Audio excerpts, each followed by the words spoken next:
Okay, well, our speaker tonight is me, so I'll just take a moment to introduce myself. I'm the chairman of Dorset Humanists. I've been a humanist for at least 25 years. There wasn't a particular moment when I said I'm now a humanist, so I say at least 25 years. I often talk about humanism in local schools, but I haven't done a talk about humanism here for Dorset Humanists for a long time. I mean, donkey's years ago probably. So I thought it was about time I had a go. So I'm delighted that you've turned up to hear me talk about humanism tonight. Even many of you, you must know at least as much about humanism as I do. So, but you've still turned up, which is great, to support me. So here goes.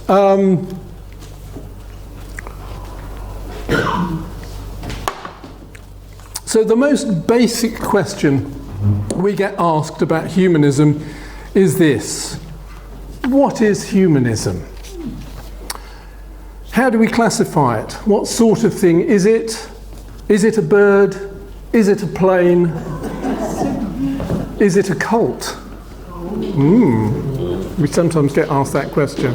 So there are different ways of thinking about this, but I think what we're looking for, I know some of you are looking for this evening, a simple formula which is easy to communicate to people when they ask you that tricky question: what exactly is humanism? So what I want you to do before I give you the answer, I'm going to get you to have a word with a person sitting next to you and see what you can come up with as an answer to that question. If someone asks you that question, what is humanism?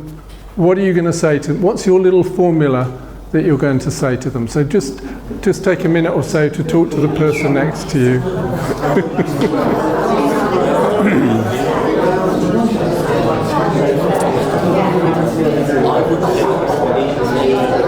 An organisation fundamental thesis is good without God. Yeah, I've got lots of thoughts. That's a good Kindness, between people, Humanism is positive. Atheism is simply saying, I don't know.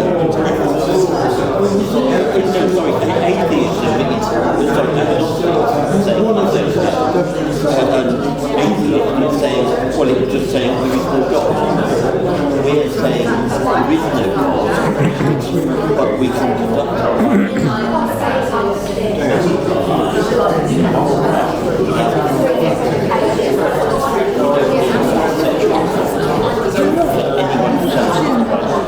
Okay.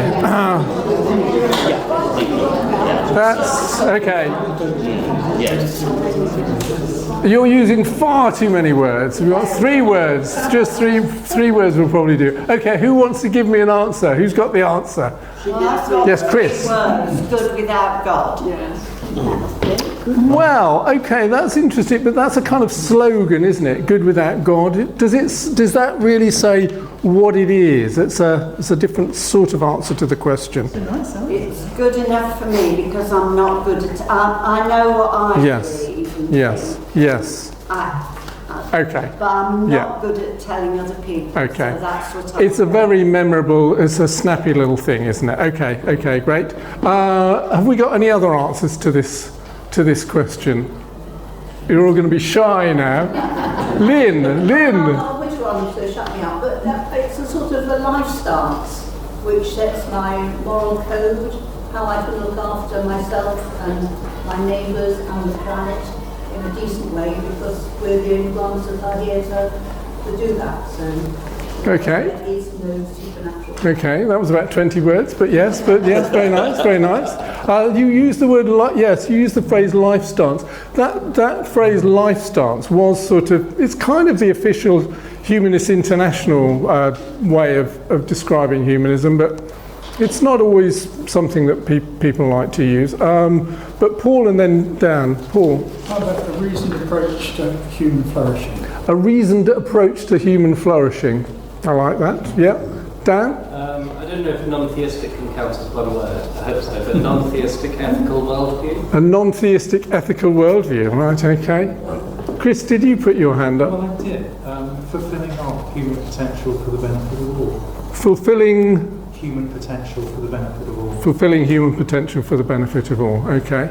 Anyone else on this side before I... I suppose something like seeing people outside of groups as individuals, so they don't need to be part of a group. Seeing people as individuals, don't need to be part of a group, unless it's this group, of course. But,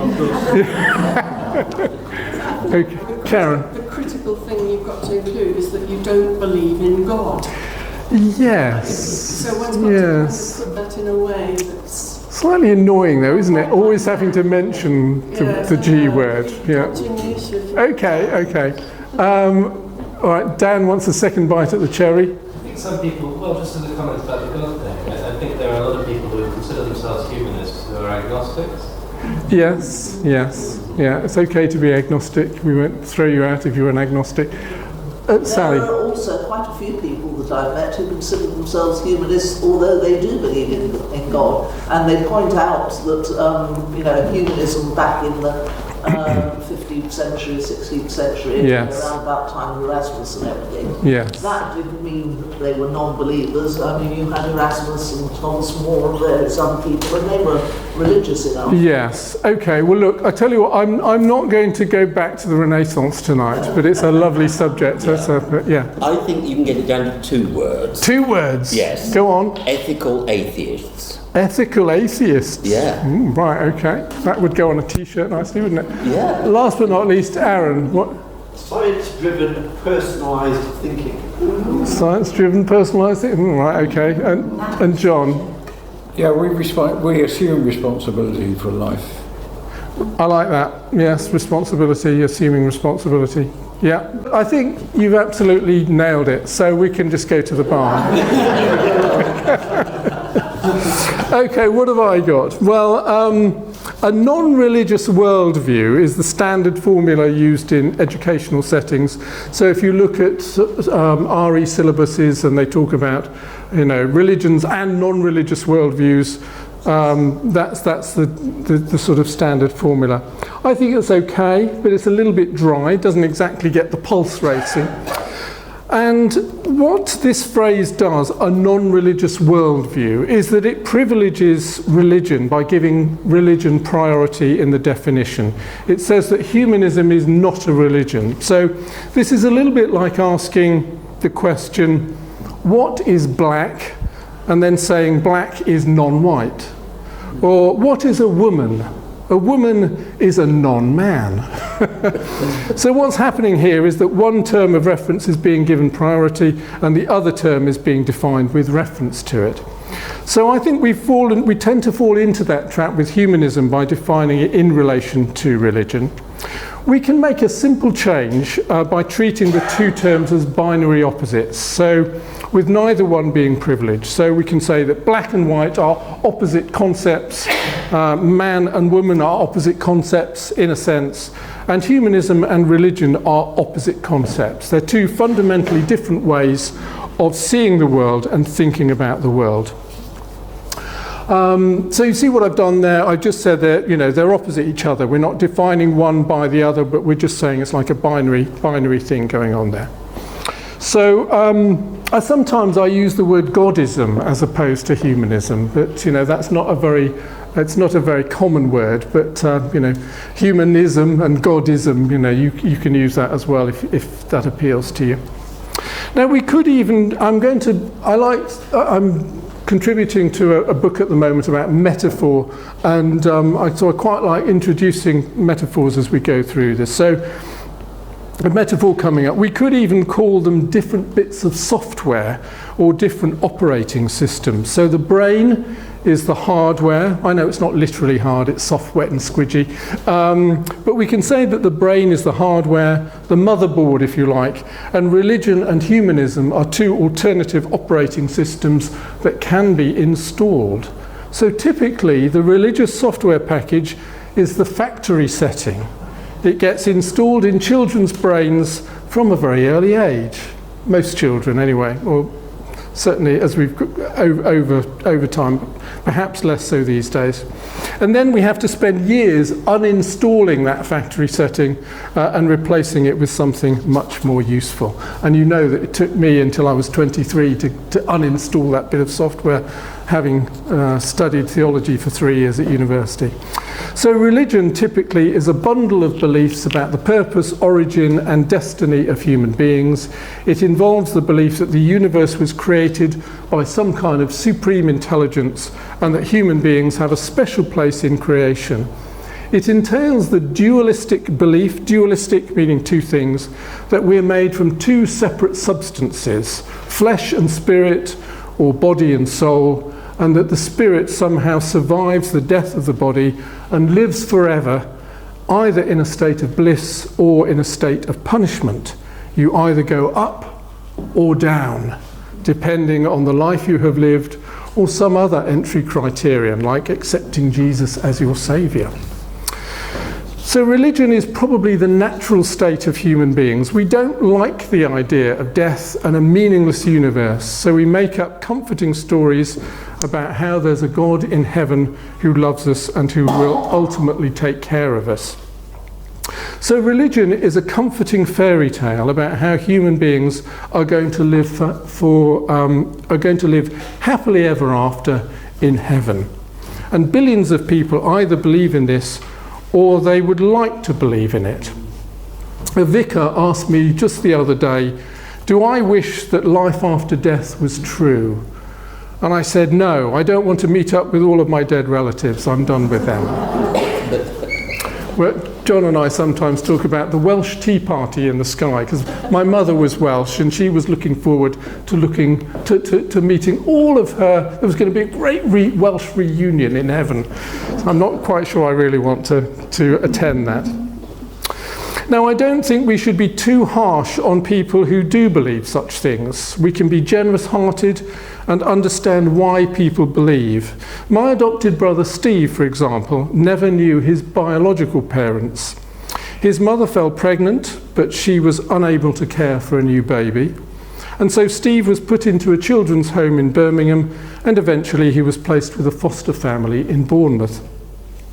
I first knew him when I was about 8 years old, and he was about 13. We were both boys in the choir at St John's Boscombe. And his foster parents didn't look after him very well. When he was about 14, he was pretty much fending for himself. So he never experienced the love of a mother or a father. When he was a teenager, he went to a Billy Graham rally and heard that God loved him and wanted to have a relationship with him. Now, obviously, Billy Graham was quite a gifted evangelist and was able to make people believe that God was actually speaking to them and individually, and all they had to do was come down to the front and accept Jesus into their hearts. So this is what happened to Steve, and I think you would have to be rather hard-hearted not to understand how powerful that must have been for him. So one of the aspects of religion is this idea that you have an ultimate father figure in heaven who is guiding you throughout life and who will ultimately look after you, no matter what happens.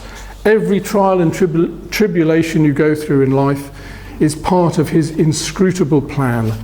So if you get cancer or if your child dies in a terrible road accident or whatever happens, it's all part of God's plan for your life. And one day everything will be made plain to you and you will live forever in heaven.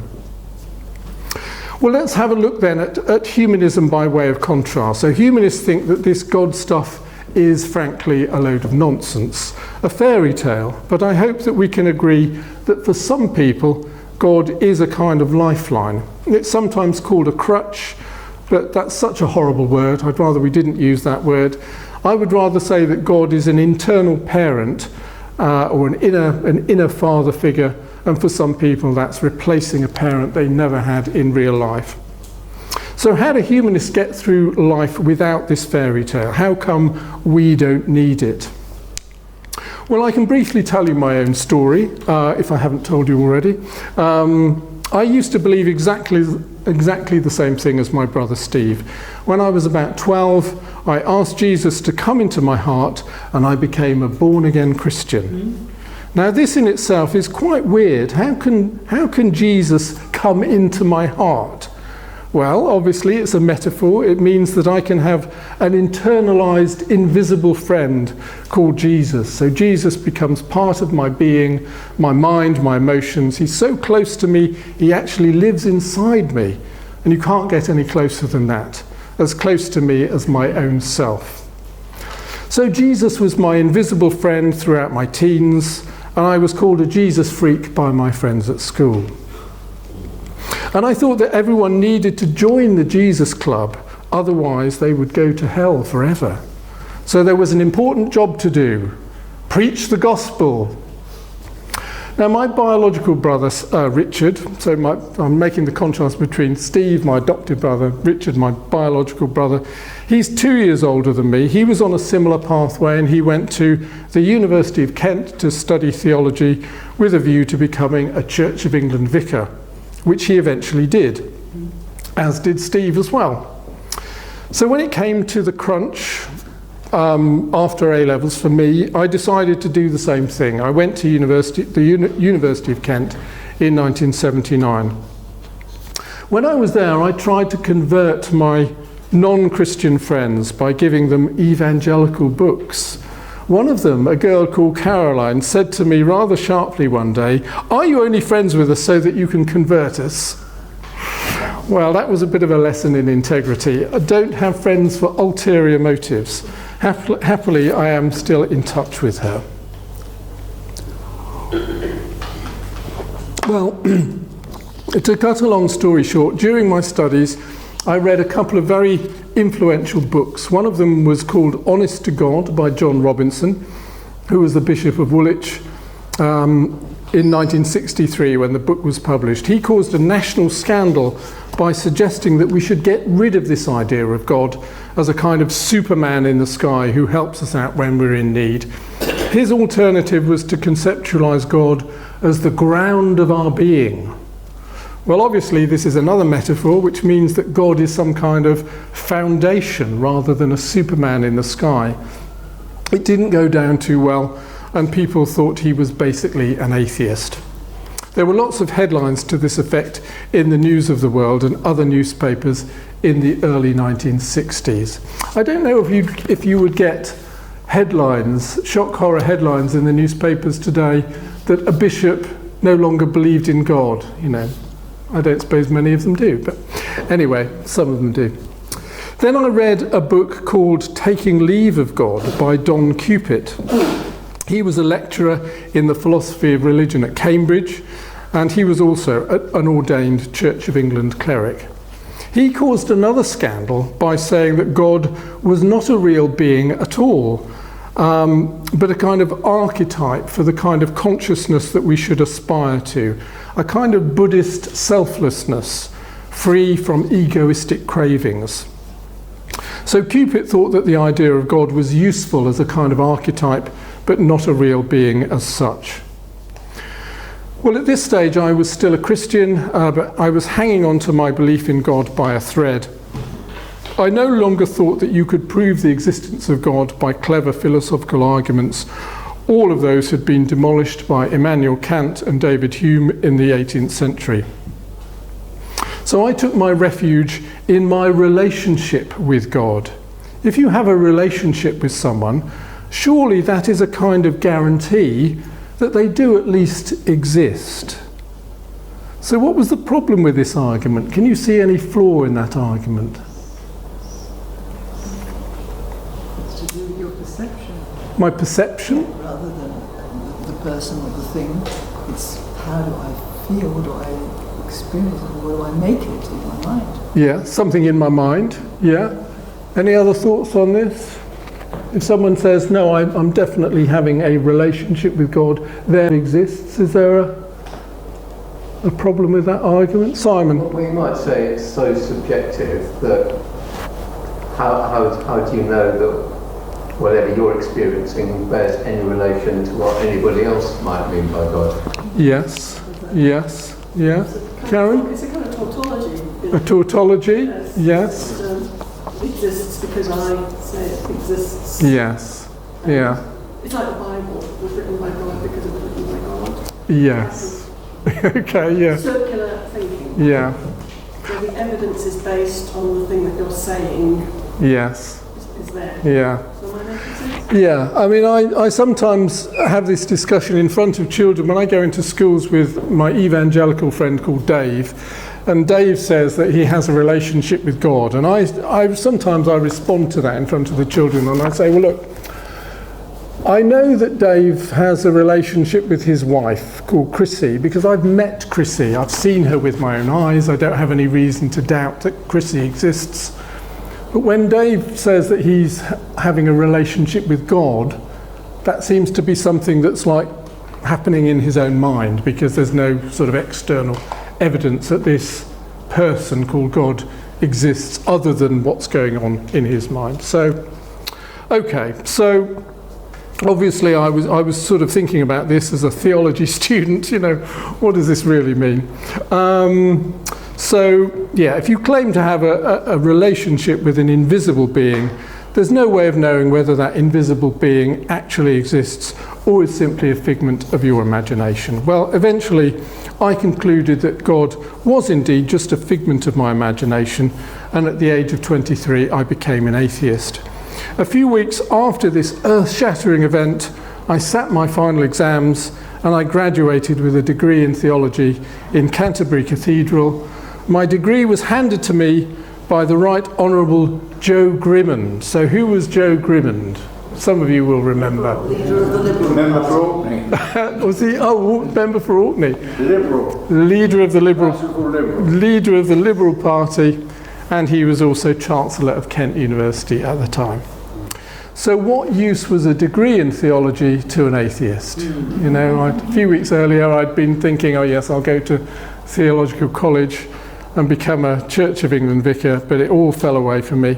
So I tried teaching RE a few years later, but the experience of trying to teach RE in a London comprehensive left me traumatised. So I came back to Bournemouth. I've often said to John, you know, did I do the wrong thing? You know, just sort of bailing out of teaching practice after one day of teaching practice. And he said, no, you made the right decision, you know. So I came back to Bournemouth and I settled for a quiet life as a business trainer, first at Abbey Life and then later at Dorset County Council. So I'm saying that God is a kind of internalised father figure or friend. You could say a kind of psychological illusion. And I would rather use the word illusion rather than delusion. Okay, now there's a famous atheist writer who wrote a book called The God Delusion. It's a little bit more hard-hitting, isn't it? Delusion, you're deluded. But illusion is maybe a little bit softer. So what... Hi, Nikki, hi. So, that's all right. So what was it like for me to see through this illusion? I'd already realised that relying on God to micromanage my life was not a very effective strategy for living. And I realised this a long time before I became an atheist. I was about 18 when I realised that believing in myself was an important operating principle for the human machine. And The Human Machine was the name of a self-help book that I was reading at the time. It was a book that my uncle gave me. It was published around about 1930, a very old book, but it was actually very, very interesting. So I still believed in God when I was 18, but I'd sort of put him on gardening leave. So I spent a lot of time talking about how I, got away from the God thing. But so this is one of the first principles of humanism, and someone has already said this evening. It means taking responsibility for your own life and not thinking that someone else can run your life for you, certainly not a God in the sky. So what was it like for me to lose the belief that I was going to live forever in heaven? Well, it was a bit of a shock, but it was also a wake-up call. Sorry about that horrible cliche, but it just seems appropriate. If you think that this life is a brief prelude to life everlasting in paradise, a life which will be infinitely better than this life, then there is a tendency to think that, well, then maybe this life is a bit rubbish compared to what you have to look forward to. And I do know some Christians who are really looking forward to dying. But if that infinitely better life is suddenly taken away from you, well, you better jolly well start appreciating what you've got. So this is another core principle of humanism. It means making the most of this life, living the best life you can, and adjusting your consciousness so that your lived experience can become a kind of bliss in the here and now. Now, I'm not saying this is automatic for humanists. Human life is not easy. It's full of trials and tribulations and disasters. But there are so many exquisitely beautiful and pleasurable things in the world, as long as we have reasonably good health to enjoy them. And sometimes all we need to do is pay attention to them. So what things do you pay attention to, and how does it make you feel? I'm thinking of really beautiful and pleasurable things. So speak to the person next to you and just share one or two things that give you a real sense of bliss in this life. Maybe keep it clean. Okay.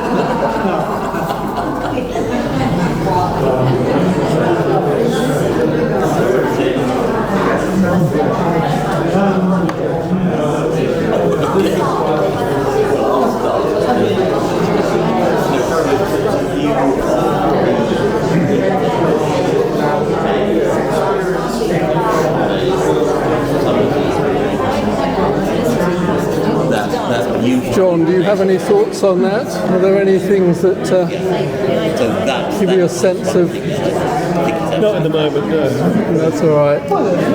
It's okay.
Okay, everyone. Let's bring it back together and see if we've got any good examples. So, would anyone like to share what the person next to them said about what made them experience life in some really blissful way? Sandra, you put your hand up. Relationships. Relationships. Oh, okay. Right, keep it fairly general, yeah. Was that the same? Yeah. Okay, is this relationships with friends or spouses or children or friends and family? Yeah, okay. But I also, on my side, was a relationship with nature and the arts and creative methods. Okay, nature, the arts, yes, okay. Does anyone want to be more specific than, because it's easy to say in a way, isn't it, nature and the arts, but does anyone want to be more specific about? If you're talking bliss, I would say love. Love? Yes. Okay. In particular, romantic love. Romantic love? And first love. First love, yes. There's a particular intensity to that. About bliss, because my partner was trying to... I didn't know you were partners, no? No, we're not. Oh, right.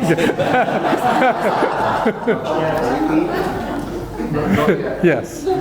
So Corinne was saying what, John? She was saying that the term bliss is too broad to answer. Oh. No, it's too difficult to answer. Too difficult. Difficult. It took me years So I was before trying I to, experienced it. I was trying to draw up specific incidents, and that was immediately came to.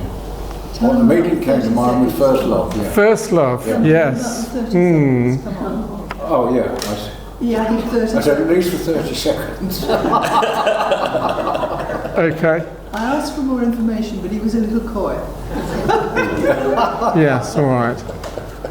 I remember my first kiss. It was at Tiffany's in Boston, which is now called what? The Academy or something? Yeah. Nearly knocked my head off. It was so pleasurable. But anyway, that was with a girl.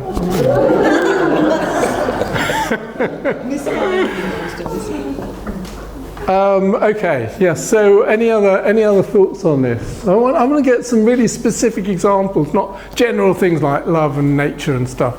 Yeah, Annie? Let me just say, the obvious big things that people say in relationships and love, yeah. but when we were talking, it's just the little micro happy moments. Yes. Walking past a garden wall and you suddenly get scented flowers and think, yes, that's lovely, or somebody smiling or doing something, or even saying thank you. Yes. You let them out of the side road and perhaps giving you a nice one. The micro moments. I like that, the micro moments, yes. Hang on to them, they're a little bit, they can join the dots a bit more in the day. Yeah, great, I like that very much. I had one of those today. What did you have today, John? A blissful one as described behind. Yeah. A pavement artist doing a 3D image of his Labrador that was at home on the pavement. Yes. Absolutely stunning. Yeah, fantastic. It cost me. It cost you? You gave him 50p or a quid. Okay, Dan. Obviously, attending Dorset Humanists events. Attending Dorset Humanist events, absolute bliss, that's why you're here, yes. Today, in particular, I enjoyed finishing work for a project that I was working on at work. It was quite a difficult one that I've been working on for a few weeks, and I finally cracked it, and it was very exciting to be able to solve it. Yes, so finishing a project that's been... Not just finishing, but being able to... sorry, ladies, so can I can't hear Dan, yeah. Not just finishing working on something, but, just the act of working on something that you're good at, or that you enjoy working on. Yeah. So work, my mum somehow gave me the impression that work was always going to be, complete drudgery, but work is one of the pleasurable things in life if you're doing something that's sort of, that you're enjoying, yeah.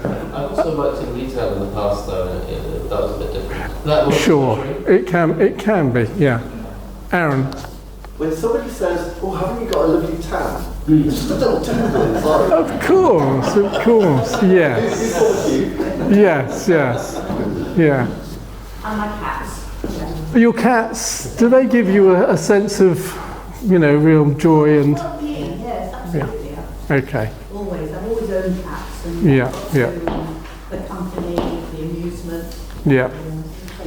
The escape from my husband. I thought I knew you were going to say something about your husband. Okay. Right, I've got some examples. The blackbird who sits at the absolute pinnacle of a tree in our garden and it sings its heart out. Our next door neighbour wanted to chop the tree down, but fortunately the council said no, it's got to stay there. So we've still got the blackbird who sits right at the top, and the song of a blackbird is absolutely fantastic. Or the first butterflies of summer, the small blue and the speckled wood.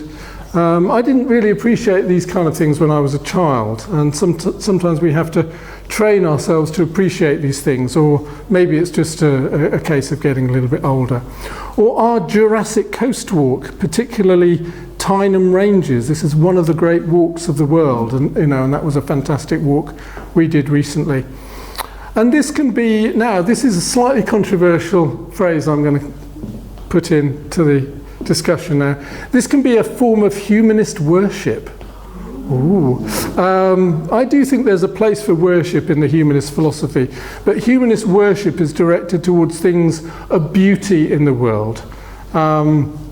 Worship can often be an aspect of sexual love when we worship the beloved.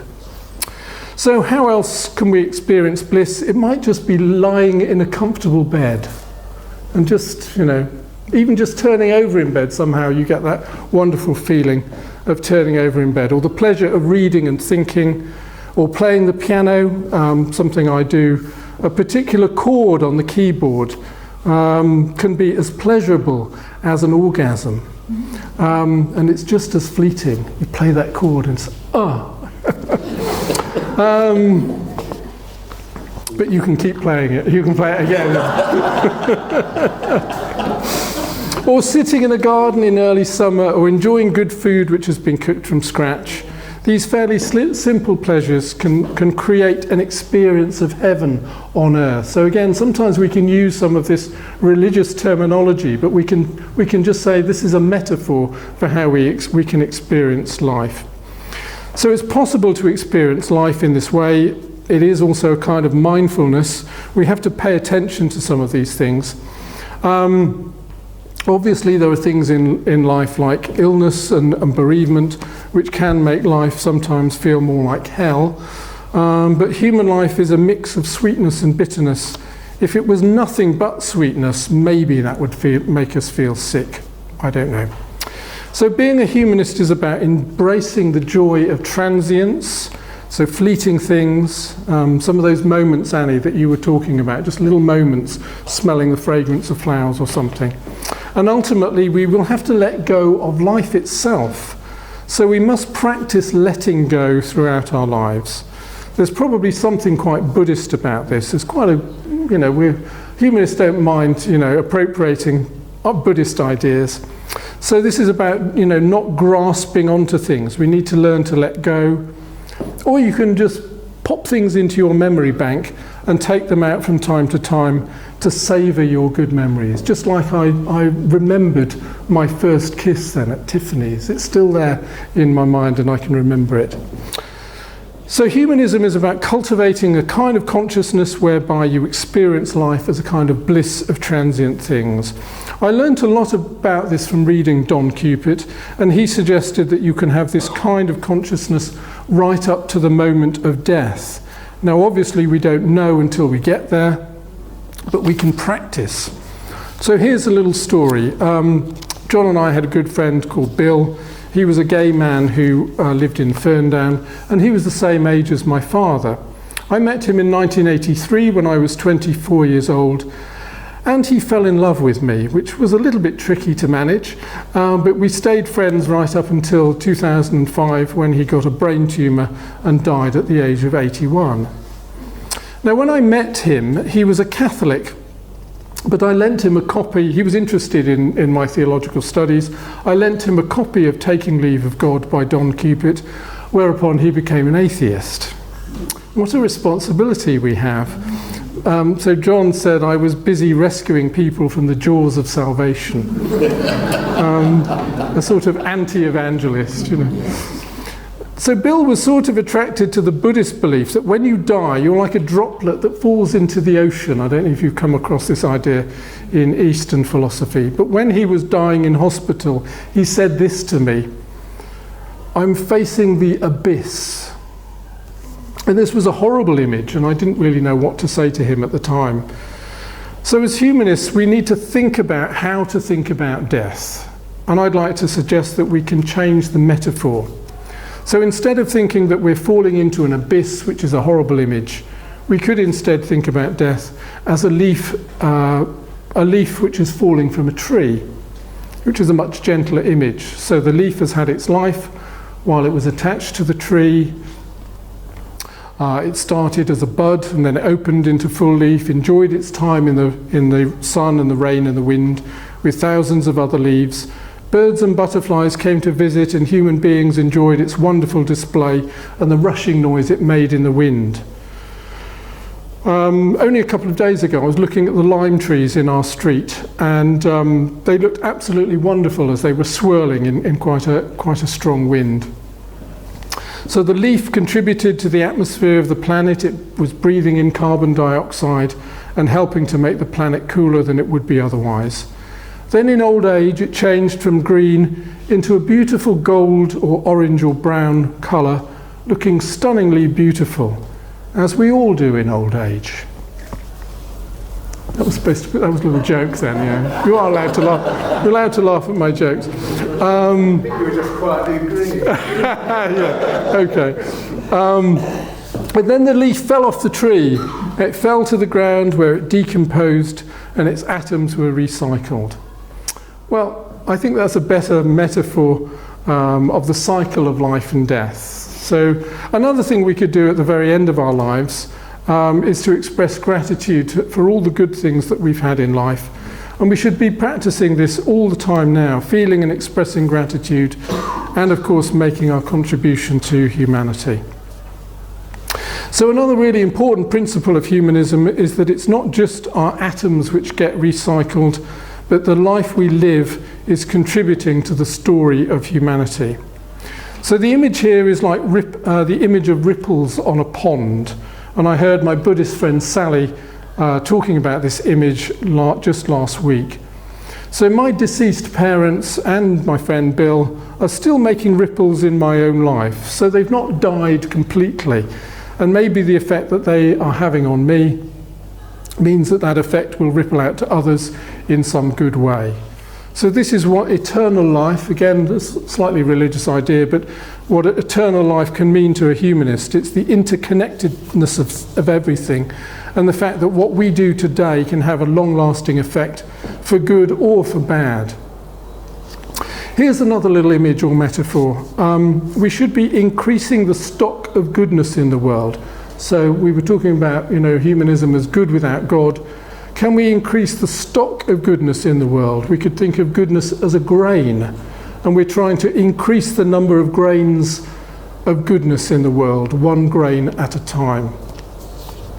So humanists should be in the business not only of trying to make the world a better place by giving to charity or voting for the right politicians or whatever. We should be in the business of making the world a better place by the quality of our personal relationships. So our personal relationships should ideally be based on certain principles and practices. We should be tolerant of each other, make an effort to understand each other, listen to each other, be thoughtful, kind and agreeable. It doesn't mean that we can't ever disagree, but we should try not to be disagreeable human beings. We should try to disagree well. And we should always be ready to forgive each other and not hold grudges. Now, all of these things in human relationships can be difficult, I know, and some people can be extremely trying and difficult. But this is our challenge, to cultivate the best possible human relationships we can, so that our friendships and relationships can be things of joy and delight, not things of conflict and misery. At our AGM in March, I also suggested that humanism could be understood as a vaccine or an inoculation against mind viruses.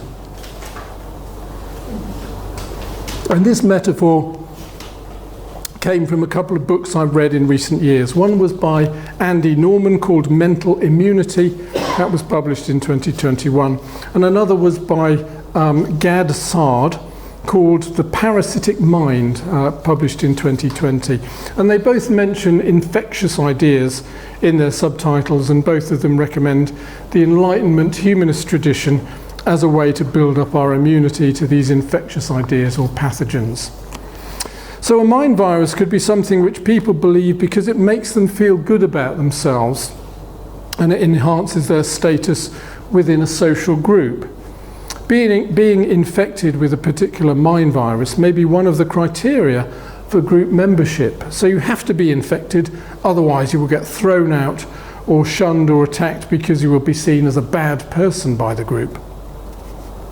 One of the effects of a mind virus is that it can make you fanatical about your beliefs, especially if they define your sense of virtue or being a good person. If you stop believing it, then by definition, you are a bad person and you should be shunned and shamed. So mind viruses can be extremely virulent, and humanists are not automatically immune to them. We have to work on building up our immunity. And that's one of the reasons we have our talks and discussions and why we conduct our meetings in the way we do. We're not conforming to an ideology, but we're promoting freedom of thought and discussion. Now, I'm reluctant to give you any examples of a mind virus, because what is a mind virus to one person may be the undeniable truth to another person, so I'd rather not trigger any specific debates right now. But there are some telltale signs that you might be infected by a mind virus. If you become extremely intolerant of views that you disagree with and think they should not even be debated, you may have a mind virus. If you think people who disagree with you are bad people who should be burnt at the stake, then again, you've probably been infected. So how can humanism inoculate us against mind viruses or help us build our immunity? Well, humanism is based on the values of the 18th century Enlightenment. This was a period when philosophers were beginning to pull away from organised religion and base their beliefs instead on reason, science, debate, discussion, disagreement, and democracy. They were free speech advocates. They believed that European thought and progress had been stifled by religious dogma for 1,000 years. So humanists do not have a guru. But last week I heard a Sikh woman say that the word guru means from darkness to light. So it made me think that maybe the guru of humanism is science itself. Perhaps we can say that science is our guru. So this is the Enlightenment legacy that we need to protect and preserve. There are far too many people today saying that free speech is an excuse for hate speech. It may be, but we need to protect free speech as well. I want to tell you another little story. A few months ago, I was on a discussion panel at St. Peter's Church in Bournemouth.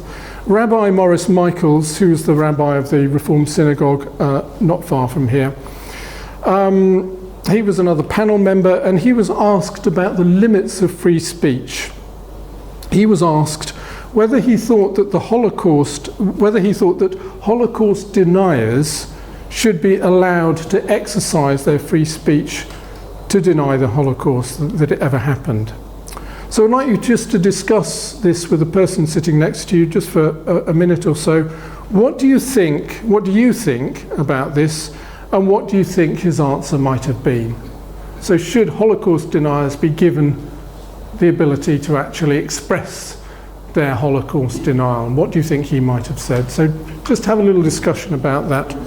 We'll come back to you.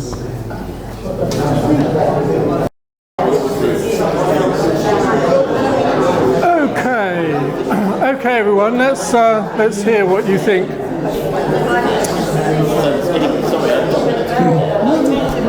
We can bring it back together now.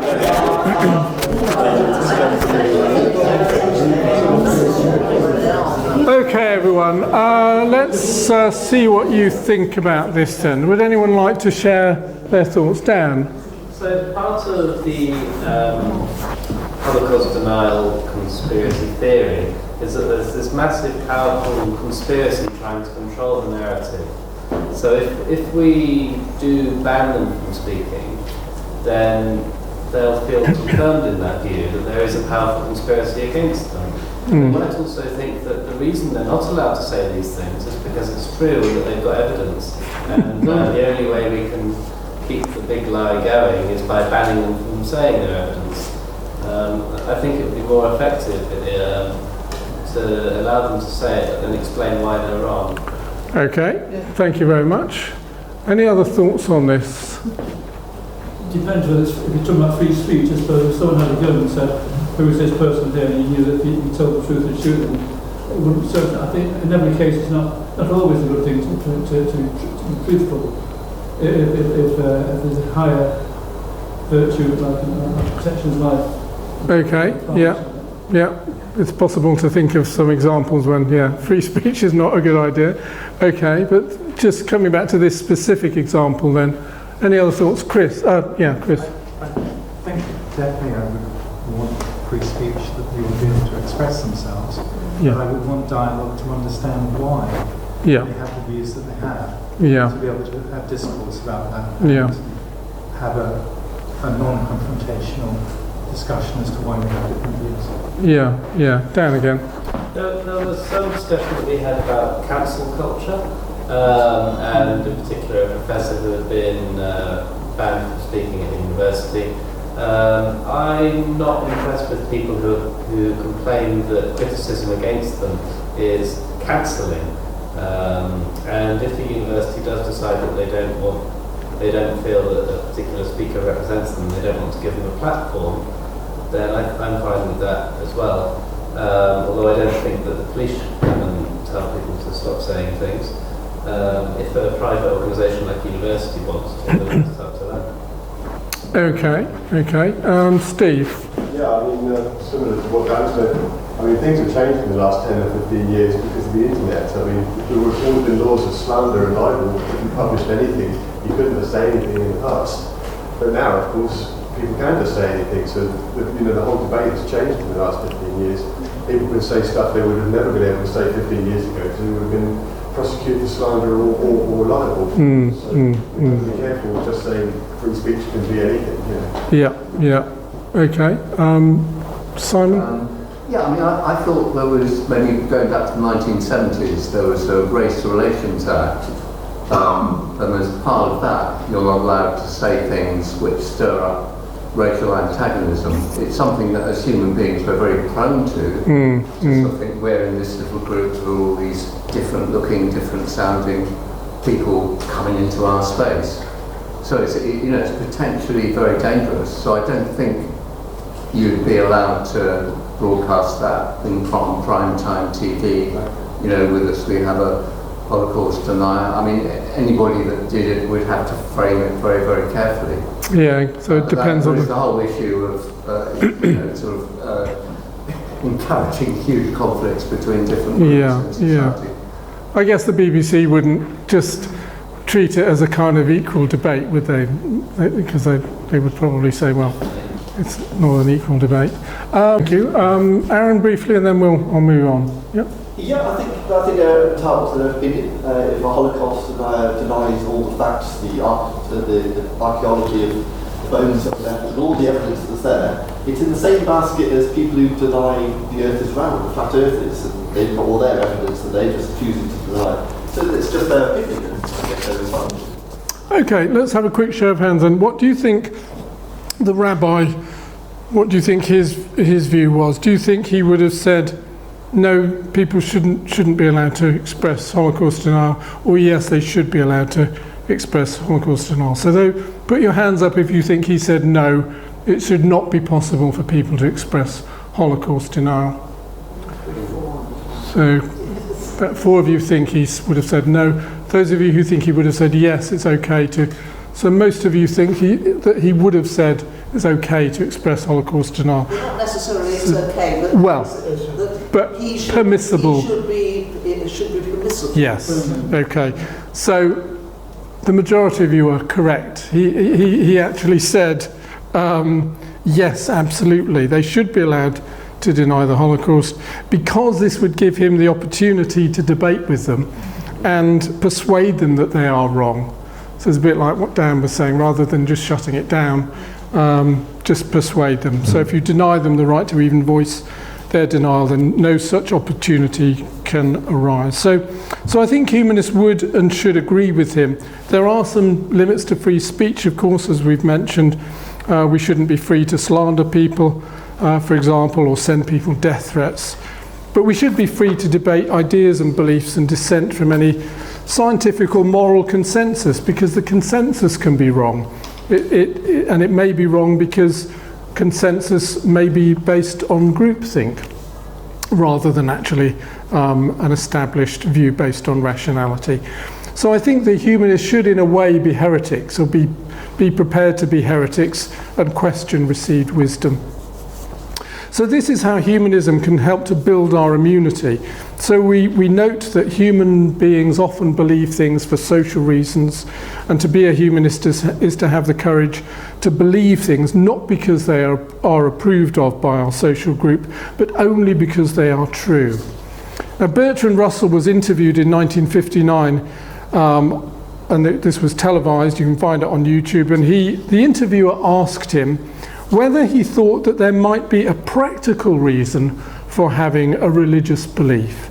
And he said this, and I'm going to try and imitate his voice. I probably won't do it very well, but it's just a break from my normal voice. So he said this: "There can't be a practical reason for believing what isn't true.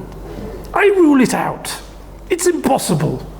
Either a thing is true or it isn't. If it's true, you should believe it. And if it isn't, you shouldn't. And if you can't find out whether it's true or it isn't, you should suspend judgment. It's a fundamental dishonesty and a fundamental treachery to intellectual integrity to hold a belief because you think it is useful and not because you think it's true." Well done.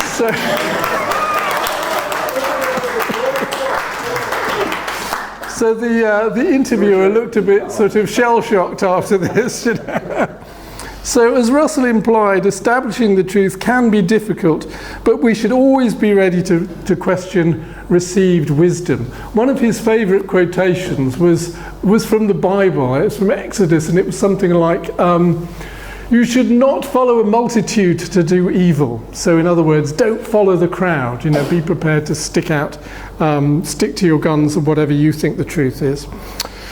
So we should always be ready to question received wisdom, including our own, and promote dialogue about controversial matters. And then the truth has a chance to emerge, however much it might cut across a convenient narrative. So let's summarise what we've got so far, otherwise I'm never going to get to the end of this. So religion and humanism. Number one, religion and humanism can be thought of as different software packages for the human brain, and they work in very different ways. Humanists take responsibility for their own lives. They don't rely on God to run their lives for them. 3, humanists think that this is our one life, and so we try to cultivate an intense appreciation of this life. 4, humanists try to think about death by using helpful metaphors, such as the cycle of life and death as a natural process. 5, humanists try to cultivate good relationships with other people based on tolerance, patience, forgiveness, generosity, being agreeable, letting go of resentments, and so on. And 6, humanism can help to build your immunity against mind viruses by practicing enlightenment principles such as evidence, reason, debate, and discussion. Okay, so now we need to talk about why so few people seem to be humanists. If 50% of people in the UK tick the no religion box, why are they not all turning up to join humanist groups like Dorset Humanists?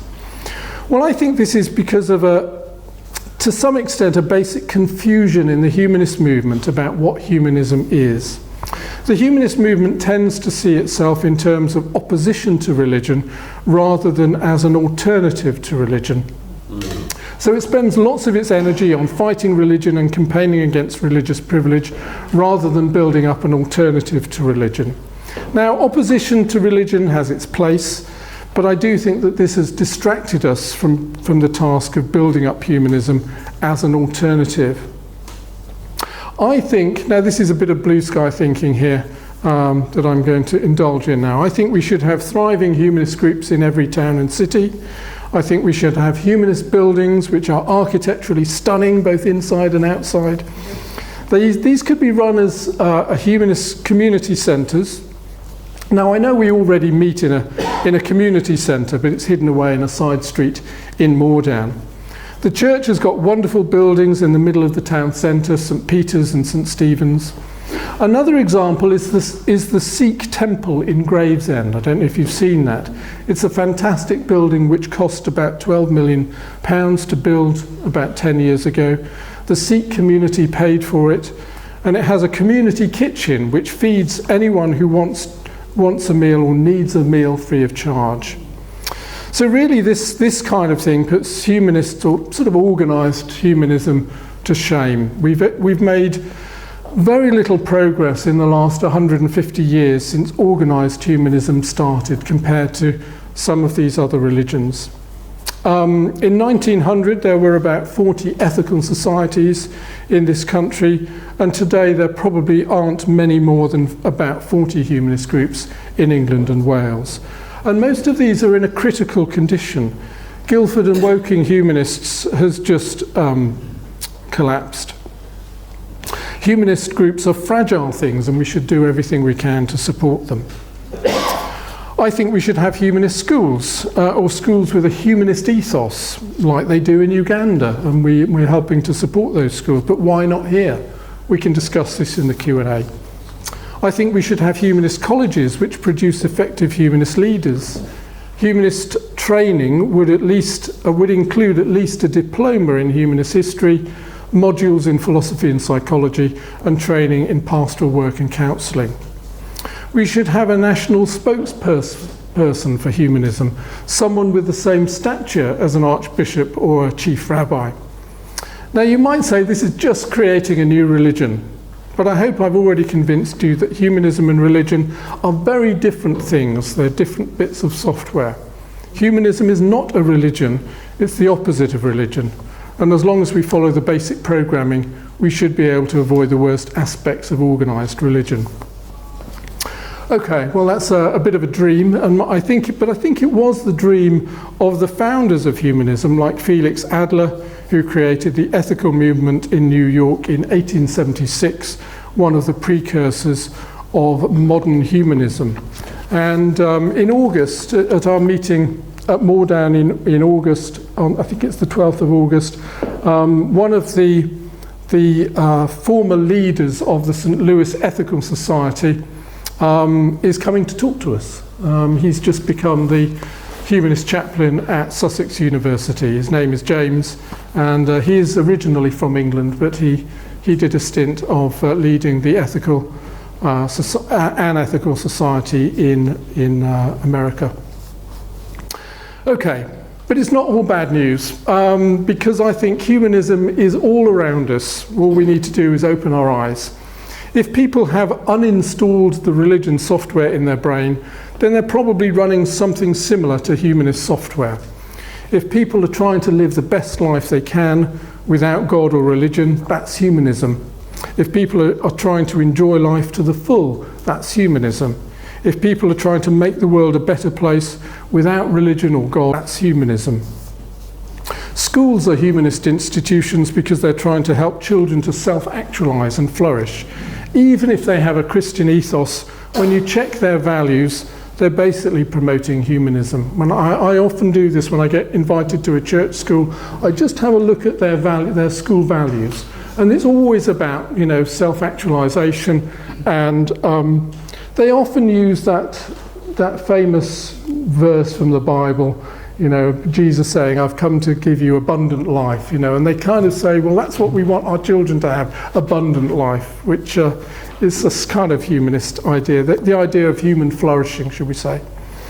Universities should be humanist institutions, although these days there is some doubt about that. Hospitals are humanist institutions because they heal people using science and technology instead of prayer. Art galleries are humanist institutions because painting and sculpture are about human subjects and our subjective experience of the world around us. Museums are humanist institutions because they tell the story of human life, and buildings like the British Museum are humanist because they recreate the humanism of ancient Greece in architectural style and content. Libraries are humanist institutions because they are repositories of human knowledge. The internet is a humanist a humanist network because it facilitates billions of human connections. The Olympics is a humanist institution. Remember, the Christians shut down the Olympics, the ancient Olympics, because they objected to nudity. So the Olympics was brought back in modern times, and they are a great festival of human athleticism. Okay, well, every human institution which is trying to make the world a better place for humans to flourish and live good lives, which is not based on religion, is implicitly humanist. So the value of a humanist group like Dorset Humanists is that we develop our understanding of humanism as a useful piece of software for living a good human life. So this is a philosophical society based on humanist values, and we can visit local schools and inform children about humanism. And schools are waking up to the fact that humanism is the principal alternative to religion. And I think most schools are teaching humanism now, whether we visit them or not. So Dorset Humanists is a bit like a family. It just rolls on through the years and decades. People come and go, and we've seen many of our members die over the years. And we try in various ways to remember them. Perhaps not enough. I certainly remember all of the members of Dorset Humanists who have died, but who contributed to our group when they were here. So I just want to mention a few of them. You may not know these names, but you may remember some of them. George Hornby was a nuclear physicist. Aubrey Weinberg was a pioneer of Bournemouth U3A. Keith Rawlings was a teacher, and he was mayor of Bournemouth. Isa Fox was a teacher, and she'd been involved in organised humanism at the national level in the middle years of the 20th century. Jo Chesney helped with our publicity, and she ran a women's group for U3A. Tony Tiffany was our founder, and he conducted hundreds, if not thousands, of humanist funerals in the local area. And Jane and Dennis Bannister were the backbone of our group for many years. They and many others have contributed to our humanist group, just as we're doing today. We're links in the chain. So what can humanism mean for the world at large? Is humanism just a secularist campaigning organisation, or should it aspire to be a mass movement which could change the world? Well, in many ways, the world is not faring too well. We're failing to create societies which are good for everyone. We're creating societies which have divided into a privileged class and a left-behind class. We're creating societies with epidemics of depression, anxiety and loneliness, partly driven by new technology. And we're creating societies which are infested with mind viruses. National humanist organisations are fighting important battles, but they are what one of the 20th century leaders of Dutch humanism, his name was Jaap van Praag, he referred to this as the little fights of humanism. So these are essentially secularist battles, a kind of clean-up operation. So this is focusing on things like faith schools and bishops in the House of Lords, which, are important, but perhaps it's distracting us from stepping up to some of the big fights. So I would like humanist leaders to be more like Jonathan Sacks or Rowan Williams, men or women of great wisdom and experience who can be called upon to reflect on the great issues facing humanity. So where are we now as human beings? Great question for humanists. We live on a dangerous planet, and we live in a very complex human world. Homo sapiens has been around for about 300,000 years, and we belong to the genus Homo. Every other human species has gone extinct. We are the last surviving human species. We've been incredibly successful in many ways, but there's no guarantee that we'll live as long as the reptiles or the insects. We may be here for only a brief span of time. Unfortunately, we are deeply flawed.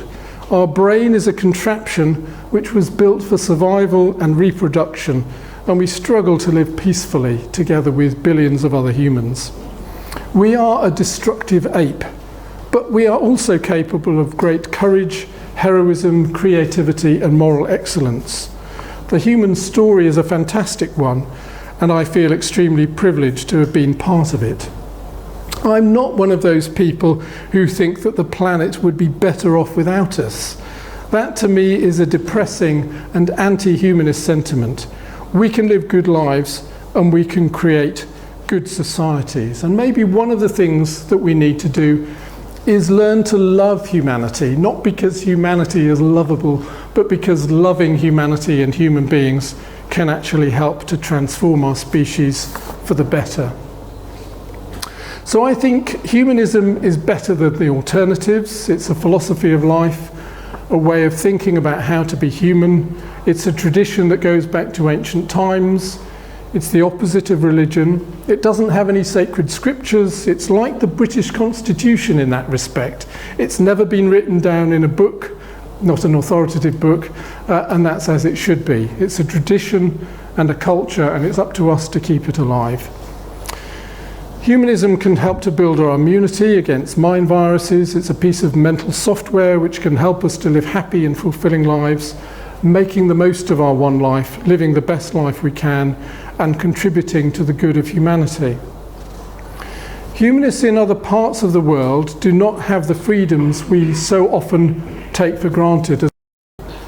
We should honour the memory and legacy of our ancestors who gave so much to pass on the freedoms that we enjoy today. And we should think about our descendants who are relying on us to pass on the wisdom and the freedoms which we've inherited. So I'd like to say thank you to you for belonging to our little platoon of humanists here in Bournemouth. We're recognised nationally as one of the strongest humanist groups, but we can't take anything for granted. Oxford Humanists was a strong group about 10 years ago, but it doesn't exist anymore. Humanist groups are fragile, so thank you for everything you do to keep us going. Just by turning up is one of the best things that you can do. So thank you. That's enough from me.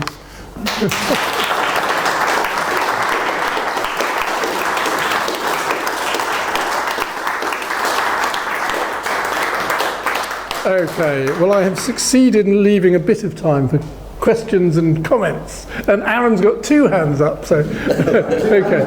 2, right, and then Sally. Yeah, you mentioned humanism isn't in every town or city in the UK, but I know humanism is in Norway, and you've been there. Yes. Is it in every town and city in Norway? And whilst we're pondering that, my second question is humanism, religion, question mark. So if the download into the brain is either religion or humanism, those people who commit crime, burgle, mob people, yes. What's their download? What's their download? All right, okay. Okay, so Norway. Well, Norway, of course, has a much smaller population, and Norway is one of the few countries in the world, I think there are only 2 countries in the world, whereby they get state funding for being humanists. So religion gets funding, and because it's a recognised alternative worldview, they get funding from the government as well. So they have zillions of pounds to develop humanism, and I think as the balance changes in many European countries from religion to humanism, they're getting richer and richer. So, but of course, most humanist organisations, and I know this is the view of Humanists UK, is that they would not want humanism to get state funding if that means that the church is going to get state funding as well. Okay, the church gets certain tax advantages as well, but they wouldn't want religion in this country. So, it's a bit of a dilemma. But having said that, it does seem to benefit Norwegian humanists. I don't know if they've got humanist groups in every country, in every town and city. So I'm going to let you find that out, Aaron. There's a bit of research that you can do on the internet and let me know. So the other question was, so if we got religion as a bit of software, humanism as another bit of software, what about all of the deplorables, the criminals and all the rest of it? I don't know. Has anyone got a sort of thought about this? Bugs. Is a bug. Bugs in the software. The humanists don't hold that humans are perfect, so it's perfectly natural that you would have criminal humanists. Yep, criminal humanists. Yeah, absolutely natural. I mean, in the same way that you have criminal Christians. Yes, Why would you not expect humanity to be represented in exactly the same way? There's certainly plenty of religious people who are criminal. So, the thing, because humans are flawed, they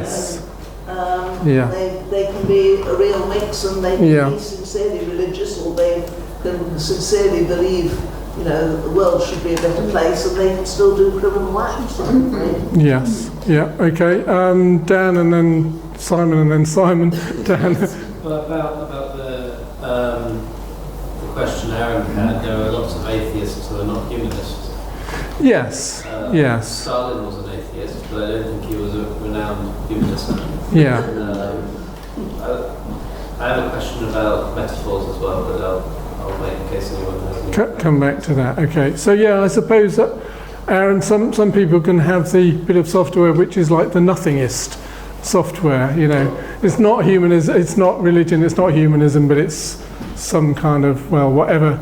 Maybe it's some other bit of software that I haven't mentioned. Yeah, but yeah. I think that people, just to label people as non-criminals and criminals is a bit sort of binary, because people might commit one crime in their life, and that, that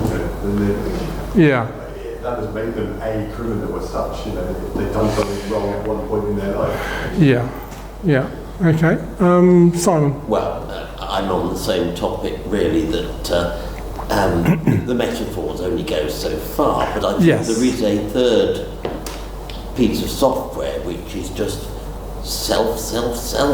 Yes. Which is, you know, a certain lady about 40 years ago encouraged the whole nation to think that there is no such thing as society, and and selfishness will make everybody more wealthy. Yeah. So maybe if people are not religious and they're not humanists, that they could be just living for self, as you said. Yeah. And that may be just another way of responding to being a human being. Yeah. Yeah. Yeah. Okay. Well, I think that's a serious threat now, because you know, so many people actually are taught that is their religion. So what humanism is trying to do is say, okay, we don't have to believe the God stuff, but it's always been the humanist idea, which is let's try to preserve the ethical side of living a good life. Absolutely. Yeah. Simon. Yeah. Well, I also want to address this question of why humanism isn't anything like a mass movement. Yeah. And I was reading about Thomas Paine last night, thinking that he's an important precursor with the rights of man, part 2 particularly, I think. And it struck me that what he's writing about, when he's talking about the rights of humanity, he's speaking against a background of very powerful monarchs, very powerful aristocracy in alliance with the church. And so he's making a stand for, like, the ordinary man against these very powerful forces, part of which, that power structure, religion plays an important part. And he distances himself from any particular religion. But then he goes on to sort of say, well, we should be aiming, just as a general aim, without saying how we do it, that everybody, even if they're peasants who've had their land possessed by aristocrats who've enclosed it or driven them off the land, they should be entitled to be able to afford to eat, to house themselves, to have education, to have a health service, to have a pension. And I think we're not a mass movement because most people think, well, what is humanism exactly? Is it atheism? Is it agnosticism? It's not clear really what we stand for. I think your talk was, quite uplifting and inspiring in its picture of how we can feel better in ourselves without God to guide us, and that's great. But I think we need more of that external thing, that without saying vote Labour, vote Green, vote something else, that we can say, look, these are aspirations, also tolerance towards all minorities of all kinds, and also trying to build international cooperation slowly to achieve some of the longer term goals that humanity has. So it would be clear that becoming a humanist was becoming part of a force for good in the world. Yeah, and this is something that I would say Roger spoke about last year. There's various ideas that we can think about for actually redesigning the way the world economy works, for example, so that everyone can have a flourishing life. And some of those ideas are certainly worth exploring again. So, yeah. Okay, lots of hands going up. John, did you have your hand up? Yeah, John. Yes, right at the start you made a suggestion that children might be indoctrinated with a religious persuasion as the default. But do you not think it's the case that the human brain has evolved to look for patterns and explanations to deal, so in the case where bad things happen, good people die young, bad people succeed, the crops fail, that people have an innate need to create a God, something, a higher being, to deal with the wanton, capricious and arbitrary nature of life. Yeah, I agree absolutely, and I think that is the basis of religion, that we are, we have this theory of mind, and we think things happen for a reason, or we're trying to guess what's going to happen, and we think there's purpose and intention in the world, and it's very easy to sort of project that onto nature and the things that happen. And I think that is where religion came from.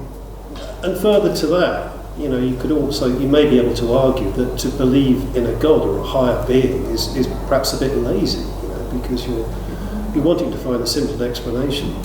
Yes. Yeah. And it's actually an effort not to. Sure, yeah. I mean, it's much easier to believe in that God just created the universe like that, rather than something like evolution, and scientists trying to explain everything. That's not really, evolution is not really intuitive, but creation, out of nothing by magic is a much easier thing to believe. Okay, Paul. David, I'd be interested in how you look upon your 10 years or so of being religious. How might your life have been different? Do you regret it at all, or is it just an important part of who you are? I think, I'm a bit, I go along with Edith Piaf really, don't regret anything, try not to regret anything. I won't try and sing that. No, it's part of who I am, I mean, the fact that it's part of why I'm a humanist in a way is because I did have this very strong sort of, you could say, indoctrination into evangelical Christianity, and I still see that as a very, very big part of what's going on in the world, perhaps less so in this country, but massive amount of, evangelical Christianity in America, and then it gets exported to African countries with all of the consequences of that. So I do feel that my own background in that has helped me to understand. I can understand it absolutely from the inside out, and that gives me the confidence as well to go into schools with evangelical Christians, and I know exactly what they're talking about because I had the same idea and I came out of it. I mean, it might have been better from a sort of career point of view if I'd studied something useful like, law or something, rather than theology. But anyway, from a philosophical point of view, it's always been very interesting. John will tell you that, even for years afterwards, I was still reading books of theology on the beach in Corfu, He was probably thinking, why is he still reading about this stuff? You were on a walk and I had my nose in a book of theology long after I became an atheist. Yeah. Dan and then Sally. Dan. So I wanted to ask you about your claim that we should use metaphors to think about things like death. And I really loved your metaphor about the leaf, which was lovely. But generally, I really don't trust metaphors. If we go back to the leaf one, if we accept that there are similarities between our own lives and the leaf, and we recognise that some attributes of the leaf, like its wonderful, beautiful life, and changing as it gets older, are similar to our own lives, and then we allow our feelings towards the leaf to just be ascribed to our feelings about death, we can come to a conclusion about death without ever actually doing any detailed thought about death. And I think that that's a reason that a lot of people use metaphors to try and make arguments, is that it avoids having to really argue about the thing. You can talk about something that we all agree about and hope that people take their agreement with that thing and ascribe it to your argument, and it's really hard to argue against. So I don't trust it as an argument tool. I really don't like being persuaded of anything with a metaphor, as beautiful as they can be sometimes. Yeah. Would you rather it was reduced to numbers? Yes, please. Yeah. I mean, because of this project I'm involved with at the moment, I think I've come to the realization that human beings tend to think in metaphorical terms about almost everything, certainly things that are abstract. We think about in metaphorical ways. I'm not sure that we can, as human beings, we can think about things without metaphor. Our whole thinking structure is metaphorical, but that I'd have to spend a bit more time trying to convince you of that, Dan. The point there that some metaphors are just completely ridiculous, and that's the point, isn't it? Yes. Metaphors are sensible when they do Yeah. the point, and others are stupid. Yeah, yeah. And if you think that a metaphor is somehow subliminally trying to persuade you of something, then by all means reject it, yeah. Okay, Sally, and then I'll get around. Sally. This was just quickly going back to your reading of theology. When you read Jonathan and Don Cupid, was that part of your course? Was it suggested by your tutors that you read that, or did you do it because you were maybe already having doubts and uncertainties? No, they weren't suggested by my tutors. It was a friend in the Christian chaplaincy group handed me a copy of Honest to God one day, and I read it and thought, wow, this is amazing. And then Don Cupid actually came to speak at my college, which I went to Darwin College at Kent University, which was a very nice link. So no, they weren't set books, but because they might have been a few years later on the point of know your enemy type thing, or at any rate be prepared for arguments that might yes, be coming that way. I think John Robinson's book was always considered a bit of a pot boiler anyway. It was just a popular little thing that came out. Cupid was a bit more academic, but yeah. Okay, Nikki. Well, I'm going to be a bit diverse here. I was thinking about evolution and the complexity of it, and how we've evolved to be, our way of thinking. I mean, as you say, our behaviour can be very good, or it can be. For instance, we do eat animals. I'm not criticising that. It's just that that's how we've evolved. If we look back at the complexity of evolution, how we've evolved to be that way, and how might it affect the way we behave and think today. I mean, you think about amazing things that happen in evolution, like single-celled animals, which we still have, and their behaviour it is astounding. So I'm wondering just how our evolution connects with our thoughts and behaviour. Yeah, how does our evolution connect with our thoughts and behaviour? I'm sure you've all heard of this idea of the reptile brain. So, basically our brain is just something that's been evolving over millions of years. It's not a new piece of hardware. It's just a bit of hardware that started hundreds of millions of years ago, and evolution just keeps building on it. So we've still got the old stuff deep in our brain structure, like the amygdala and the limbic system and things like that. So we've got that going on, and we've got the neocortex, which is more of the sort of rational stuff. So our brains are just these kind of weird contraptions, and if we behave badly, I think we should just kind of give ourselves a bit of a break, and not sort of try to understand. I think we should just try to understand that we are literally we've just been thrown out by evolution, and we're a crazy mixture of good and bad. Some are more reptile than others, yes. I'll come over to this side, but I'll start with Steve and then I'll get to the others. Yes, Steve. You talked about humanists encouraging people to take responsibility. Obviously, existentialists say this. Yes, yeah.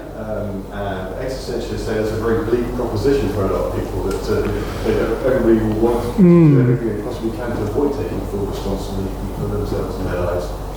How would you suggest that people could take more responsibility for everything in their life. I mean, it's quite, people, if they don't have God, people still look for leaders, or they'll still look for ideologies to follow, they'll still look for something yes. to try and, you know, yeah. Make meaning and to take full responsibility for yourself is actually quite a big proposition. I suppose it is. I mean, I suppose in my own sort of autobiography, you know, for me it was a very clear distinction between thinking that God was managing my life in some way, and I was just waiting for God to, you know, give me instructions and all the rest of it. And then at a certain point realising that that wasn't working, which was a bit of an indication that he didn't actually exist anyway. And so taking responsibility was something I'd kind of decided to do when I was 18 years old. I don't know. I mean, so the existentialists had a more nuanced view on that, and that they thought maybe it's most human beings maybe need a leader, or maybe want to depend on someone. Yeah. Maybe this is part of, you know, the whole idea of people being in charge and things. Yeah, well, it is more complex. It's quite a struggle, but a struggle that you probably have to do, sort of thing. Yeah. I suppose it's easier to let someone, and this is what I mean. We obviously do want people to take the lead, don't we, in many situations, and that seems okay. I think we can't all just be, you know, leaderless. Yeah. Who's going next? Roger, and then yeah. If I was to give you the 12 million for the community centre, where do you propose we build it? If you gave me 12 million for the community centre, where would we build it? Yeah. Well, I did have this idea that at one stage we were going to take over the IMAX cinema, which was right on the seafront, you know. But that got demolished, so and it was ruining the view as well. So yeah, I think somewhere in the town. So I'll tell you what we could do. We could build a really beautiful humanist centre opposite the BIC, opposite the BIC. Get rid of that car park. There used to be a beautiful Methodist church there, but that's long since gone. We can create a fantastic humanist temple of reason opposite the BIC. How about that? Would you give me the 12 million quid? Well, I can only stretch to 10 at the moment. Only 10, okay. Keep saving, yeah, okay.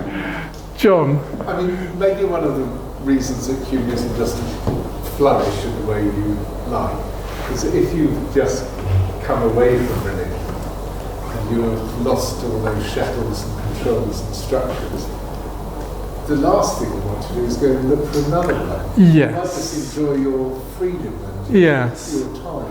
Yeah. So that was one thought. The other thought to share is that one of the things that the business of mindfulness that you spoke about and enjoying seems to be really quite important, that we've got into a state as a species where there is a contempt for quiet contentment, and the idea of overweening ambition and more money and more this, more that, more this. One of the reasons we're frightened, well, some people are frightened of death, is they just can't have enough of anything. You know, I mean, I overheard a little conversation the other day which struck me as really, really telling. Someone said, "How was your day?" And the answer was, "It was plenty." And that just gave me sort of a way of thinking about, you know, life as well. Yeah. And we shouldn't be embarrassed about small things, about quiet contentment, about not wanting huge stimuli all the time. Yeah. And you're very good, John, at just sitting and being, aren't you, and just absorbing what's around you. Yes, that's true. Say again? I'm too lazy to read lessons. Yeah. I'll stop you there a bit. I agree with virtually everything you've said there, and I could have boiled it down to that. You know, we're humanists because we're human, but then I would have been over and done with in about a minute. But anyway, thank you. I agree with. We're over time, really. So one more, Aaron. I was just going to say in his statement that humanism is the future. We need that one. Humanism is the future. Yes. Okay. Right.